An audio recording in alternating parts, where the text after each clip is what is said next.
She meant to forward a client's shameless flirty text to her friend, but one wrong tap sent it straight to her billionaire boss. What followed the next morning inside his office will leave you completely speechless.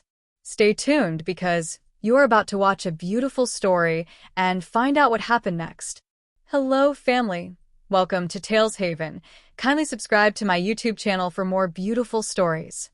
Thank you as you do so. Sit back, relax as we dive into the story. Claire Benson was known around Sterling Global as the girl who smiled through stress. Fresh out of college, she was still learning how to survive in a fast-paced corporate world where every minute mattered and one small mistake could get you fired. Her boss, Adrian Sterling, the CEO himself, was one of the youngest billionaires in New York. He had built the company from scratch, turning it into a giant in real estate and marketing. He was tall, confident, and quiet, the kind of man who didn't need to shout to make people listen. His calm presence alone made everyone nervous. Claire respected him deeply. She worked extra hours, arrived early, and never complained, even when she had to skip lunch. She wanted to prove that she deserved her job. But that Monday morning, her week took a turn she would never forget. The marketing department had just secured a deal with a hotel investor named Mr. Travis Morgan, a man known for his wealth and his ego.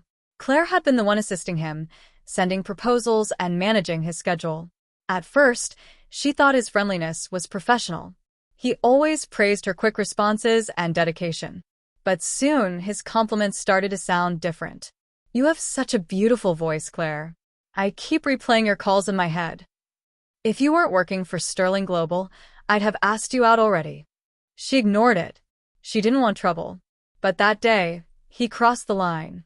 While Claire sat at her desk eating a quick sandwich, her phone buzzed. It was a message from Travis. She opened it and froze. "Travis, can't stop thinking about that curve in your smile during our meeting. You looked too pretty to be talking business. Bet you'd look even better in something short.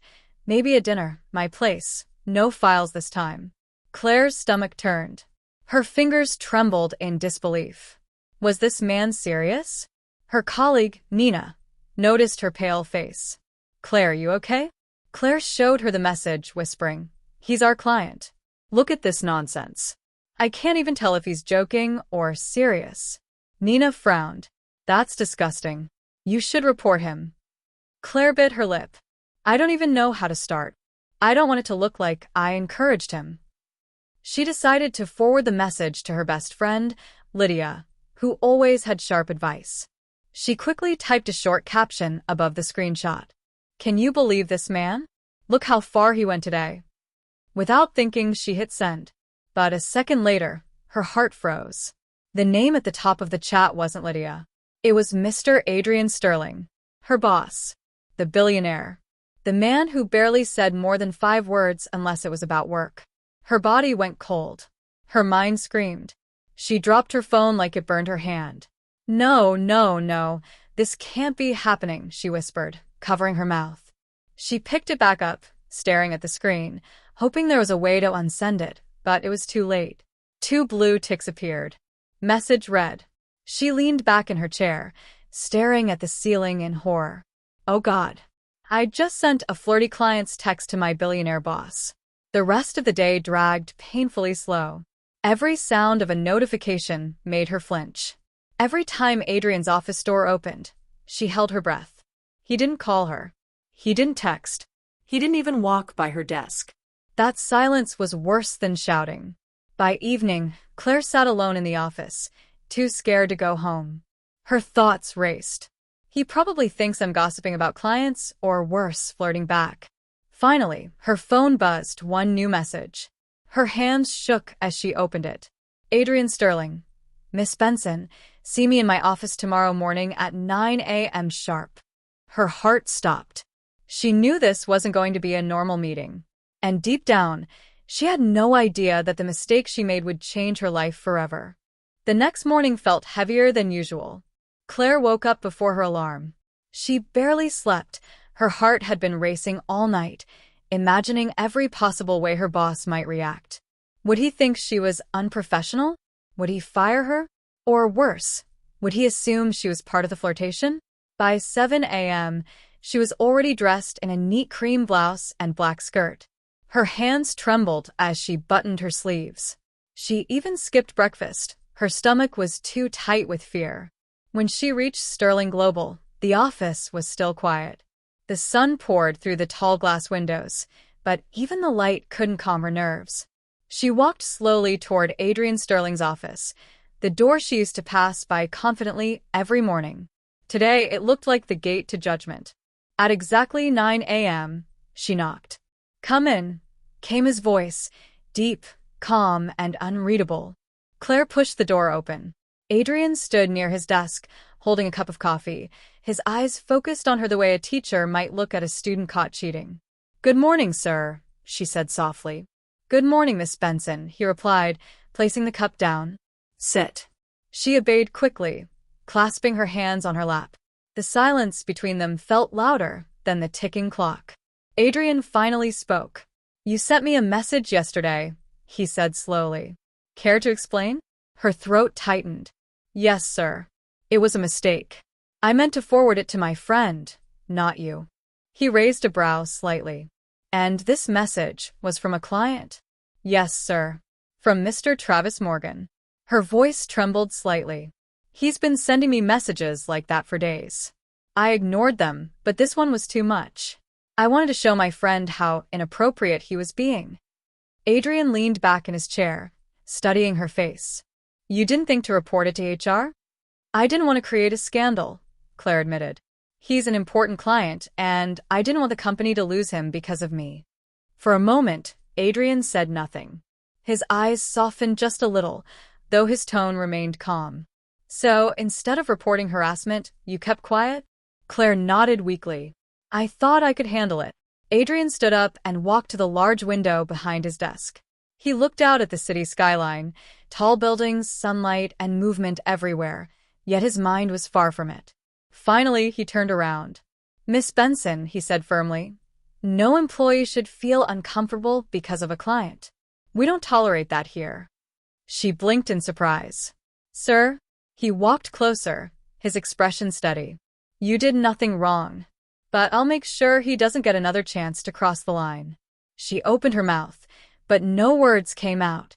She had expected anger or disappointment, not protection. Within an hour, the office buzzed with whispers. Travis Morgan's name had been quietly removed from the client list. Another manager took over his accounts. No one knew why, but Adrian did, and so did Claire. Later that afternoon, Adrian walked past her desk.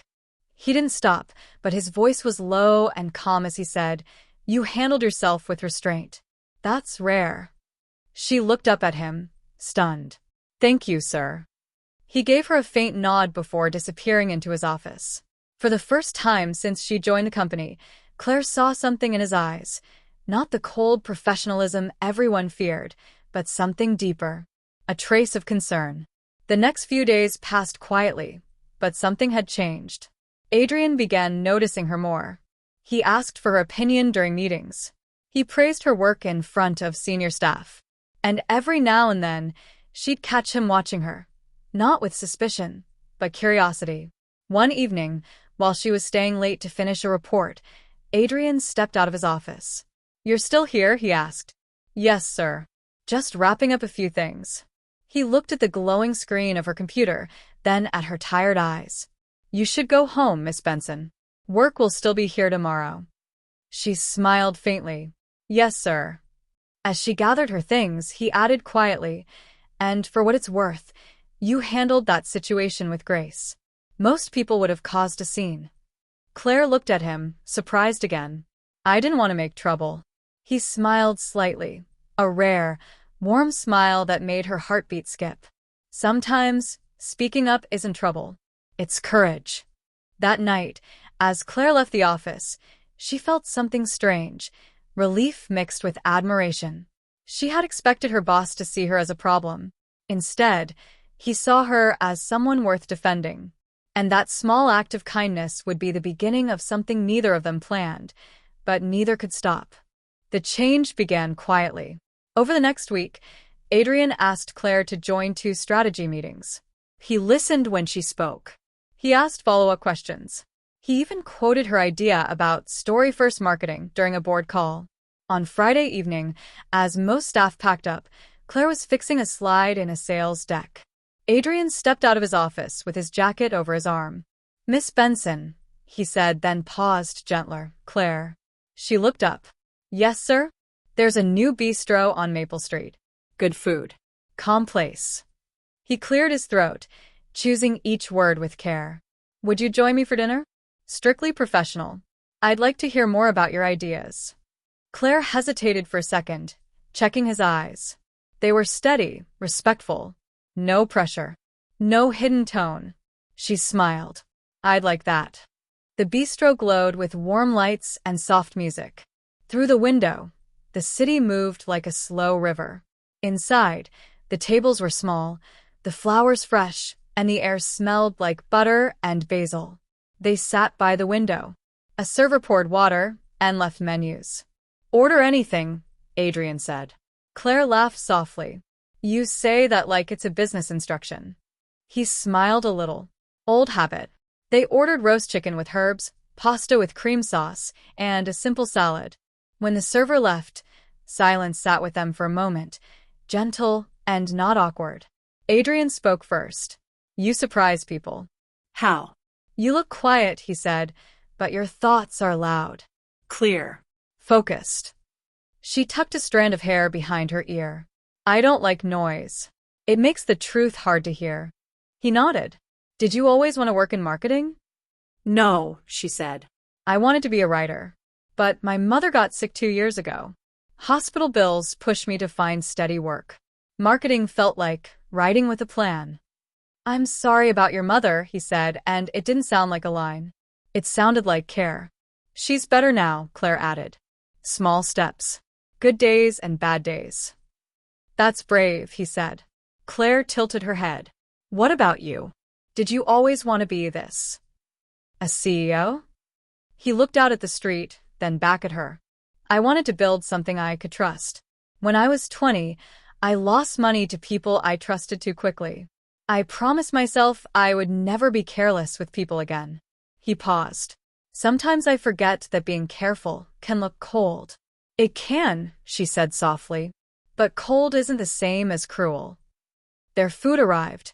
For a while, they ate and talked about work, how to make proposals feel like stories, how to show clients the people behind the numbers. Claire sketched an idea on a napkin. 3 circles: product, people, promise, overlapping in the center. "That center is the brand," she said. "Where real trust lives." Adrian studied the napkin like it was a contract. "May I keep this?" She smiled. "Only if you sign it." He took out a pen, dated the corner, and wrote in neat print, "Concept by Claire Benson." He folded the napkin and slipped it into his jacket pocket like a small treasure. Halfway through dinner, Claire's phone buzzed. She glanced at the screen. Another message from Travis Morgan. "Miss our chats. That dress you wore last week, still thinking about it. Drinks tonight." Her chest tightened. She turned the phone face down on the table. Adrian noticed the flicker in her eyes. "Is it him?" "Yes," she said. "I blocked one number. He used another." Adrian's jaw set. "Forward that to HR. And copy me." "Are you sure?" she asked. "I don't want this to follow me around as the girl with drama." "You won't be that girl," he said evenly. "You'll be the employee who drew a line. I'll make sure the company stands on your side of it." She held his gaze. "Thank you. Claire," he added, voice lower. "I should also say, if dinner feels like too much, tell me. I don't want to blur lines you're not ready to blur." Her shoulders eased. "I said yes because it felt safe. It still does." He nodded once, grateful, relieved. When they stepped outside, a light rain had started. Adrian handed her his umbrella without thinking. "What about you?" she asked. "I'll manage," he said. They walked toward the street corner, where her bus usually stopped. The city shone in wet silver. Car lights drew thin ribbons on the road. "You don't have to wait with me," she said. "I want to," he replied simply. They stood under the umbrella, close but not touching. For a long moment, neither spoke. The rain made a soft curtain around them. "Can I ask you something?" Claire said. Of course. That day in your office, she said, you looked strict. But you were fair. Why? Because someone once stood up for me when it was easier to stay quiet, he said. I carry that with me. She thought about that, then nodded. I'll carry tonight with me. A bus approached, headlights bright through the rain. Claire turned to him. Adrian, she said, trying his name for the first time. Yes. Thank you for hearing me. Not just listening, hearing. He gave a small smile. Thank you for speaking. The bus doors opened with a hiss. Claire stepped onto the first stair, then looked back. Would you like my help on Monday? She asked. With the brand story project? I would, he said. And Claire, send me that HR email tonight. I'll attach legal. She nodded. The doors closed. As the bus pulled away, she saw him in the rain, one hand in his pocket, the other holding the folded napkin through his jacket. He didn't move until the bus turned the corner. At home, Claire brewed tea and typed the email to HR. She attached screenshots, kept her words clear and calm, and CC'd Adrian. Within minutes, HR replied, We're on it. Thank you for reporting. We'll update you tomorrow.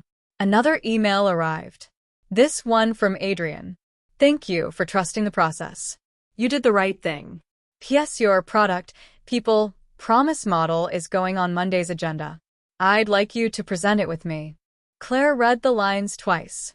Her fear, which had lived inside her like a cold stone, began to thaw. She set her phone down and breathed in the quiet of her small apartment. For the first time in days, she felt safe, seen, and strangely hopeful. Outside, the rain slowed. The city exhaled. And somewhere not far away, a careful man unfolded a napkin in his living room, smoothed its creases with his thumb, and smiled like someone who had finally found a language he wanted to learn. Monday would come with answers, and with something new neither of them could deny. Monday morning arrived brighter than usual. Claire dressed carefully, choosing a soft blue blouse and neatly pressed black pants. Her reflection in the mirror looked calmer, stronger. For the first time since joining Sterling Global, she didn't feel invisible. She reached the office early, carrying her laptop and a quiet determination. By the time the others arrived, she was already arranging the slides for her presentation, the product, people, promise, idea that Adrian had praised. At exactly 9:30 a.m., Adrian walked in. His suit was crisp, his hair slightly tousled, his face unreadable as always, but when his eyes found hers, a small, private smile appeared. Ready? He asked softly. She nodded. Ready. The boardroom was filled with directors, managers, and clients. The tension was thick. It was Claire's first time speaking in front of such a crowd. Adrian stood beside her, letting her lead. Claire began slowly, her voice shaking at first, but as she spoke, confidence took over. She explained how a company's true brand lived in the meeting point of what it sold, who it served, and what it promised. Her slides glowed beautifully on the large screen. She used real examples, told short stories, and ended with a line that made everyone nod in agreement. When people trust your story, they buy your truth, not your product. A moment of silence followed, then applause filled the room. Even the strict CFO smiled and whispered, Brilliant. Adrian looked proud, the kind of pride that made his usually serious eyes warm. When the meeting ended, he said quietly, Stay after. Once the room emptied, only the two of them remained. Claire stood by the window, her heart pounding. Adrian turned toward her, hands in his pockets. You did better than I imagined, he said. I knew you were talented, but today you proved you belong here. She smiled softly. Thank you. I just wanted to do my best. He hesitated for a moment, then spoke again. The board has decided to promote you, assistant marketing manager, starting next month. Her mouth fell open. What? Are you serious? He chuckled lightly. Completely. You've earned it. Tears filled her eyes, but she blinked them away. I don't know what to say. Say yes, he said, his tone half teasing, half tender. Yes, she whispered, smiling. There was a pause, long, soft, meaningful, the kind that fills a room more than words ever could. Then Adrian said something that caught her off guard. You know, that message you sent me by mistake changed everything. She looked up, embarrassed but curious. I'll never live that down, will I? He shook his head, smiling. Maybe not. But it made me see you. Not just your work, you. Claire felt her heart skip. And what do you see now? Adrian stepped closer, his voice quiet but certain. I see a woman who reminds me that not every mistake is bad. Some lead us exactly where we're meant to be. Her breath caught. Are you saying this as my boss, or? He interrupted gently, as a man who's tired of pretending not to care. For a moment, neither spoke. The office seemed to fade away. Only their eyes remained, speaking the words they hadn't said aloud. Later that week, HR sent Claire a brief message. Travis Morgan's contract has been terminated permanently. We appreciate your courage and professionalism. She exhaled deeply.